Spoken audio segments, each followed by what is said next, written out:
স্বাগতম শরীয়তপুর জেলা। এখানে দাঁড়াইছি কারণ বিশেষ উদ্দেশ্য আছে।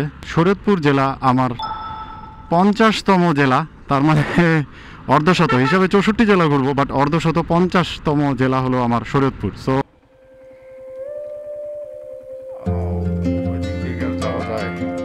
মঠটা কোন দিকে? রুদ্রকর মঠ। ও আচ্ছা, এটাই তো। মঠটা খুঁজে পাইতে আপনাদের একটু কষ্ট হইতে পারে, বাট জায়গাটা অনেক বেশি মাত্রায় সুন্দর। তো এখানে রুদ্রক জমিদার বাড়ির জমিদাররা আসলে এটা নির্মাণ করছিল 1305 or 6 সালের দিকে, অনেক আগের মঠ।